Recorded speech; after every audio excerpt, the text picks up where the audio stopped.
Olá, meu nome é Arthur Beraldi e hoje vou falar tudo a respeito de fimose e se só a criança deve realizar o procedimento.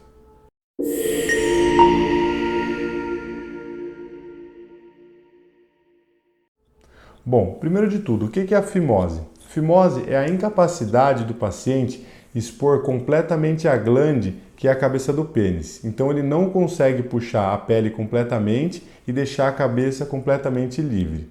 A pelinha que recobre a cabeça do pênis é o prepúcio e a cabeça do pênis a gente chama de glande.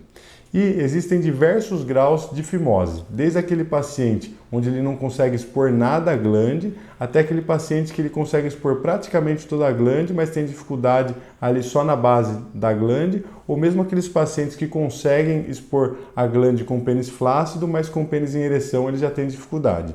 Então ele tem que passar por uma avaliação pelo urologista, para o urologista poder falar para ele se ele tem fimose ou não.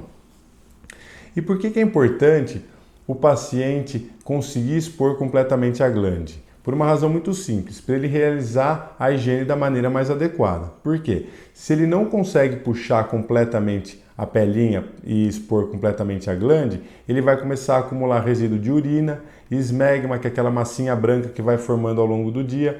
Ele vai começar a acumular resíduo de ejaculado e resíduo de secreção de relação sexual. Isso vai dificultar, obviamente, a higiene do paciente e ele pode começar a ter episódios repetidos de balanite e balanopostite, que são o quê? A inflamação da glande, a balanite, ou da glande do prepúcio, a balanopostite. E se o paciente tem fimose, como é que ele vai fazer para realizar o tratamento? O tratamento a gente realiza retirando a pelinha que cobre a cabeça do pênis, certo? Para deixar a cabeça do pênis livre e não acumular mais esses resíduos, para não acontecer mais esses episódios de inflamação. A cirurgia ela se chama de postectomia ou circuncisão. E só criança que realiza essa cirurgia? Não. É muito comum os adultos ou mesmo pacientes idosos de 60, 70, 80 anos a gente realizar esse tipo de procedimento, tá certo? Então, o homem, em toda a vida dele, ele tem que conseguir expor a glande. As crianças que operam de fimose, geralmente elas já nascem com a fimose, ou seja, já nascem com a incapacidade de expor completamente a glande, e os adultos, os adolescentes, eles podem não ter operado quando pequenos e ter uma fimose que ele já nasceu com ela, mas é mais difícil porque ele começa a ter problema antes e geralmente ele vai operar já mais cedo, ou ele pode ter uma fimose que a gente chama de secundária. Por exemplo, paciente com diabetes pode começar ao longo do tempo ter muita inflamação e ter uma dificuldade que ele não tinha previamente. O mesmo paciente que não realizou a higiene da maneira mais adequada também pode ter múltiplos episódios de infecção, de balanite ou balanopostite. A pele ela vai ficando mais endurecida, ela vai ficando menos elástica e o paciente com o tempo tem uma dificuldade que também ele não tinha. Então ele adquiriu ao longo do tempo uma fimose secundária.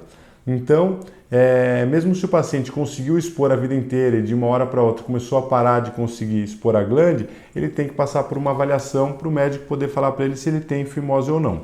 E se tiver a fimose, ele deve realizar o procedimento que é o procedimento da postectomia, onde a gente tira essa pelinha para expor completamente a glande, tá certo? Então era isso que eu tinha para falar para vocês a respeito de fimose e do tratamento. Então não é só a criança que opera, isso é muito importante de falar, porque tem muito paciente que acha que é só a criança que opera. E as crianças, quando a gente opera, a gente geralmente espera elas saírem da fraldinha de dia e da noite para poder realizar a cirurgia. Em um ou outro caso, se o paciente está tendo muita inflamação ou se está muito fechado, a criança está com dificuldade de urinar, a gente avalia de realizar a cirurgia antes, mas via de regra a gente espera o paciente sair da fralda para poder realizar a cirurgia, tá certo? Então era isso que eu tinha para falar para vocês a respeito da fimose e da cirurgia. Se alguém tiver alguma dúvida, algum comentário, pode deixar que eu respondo. Muito obrigado e até o próximo vídeo.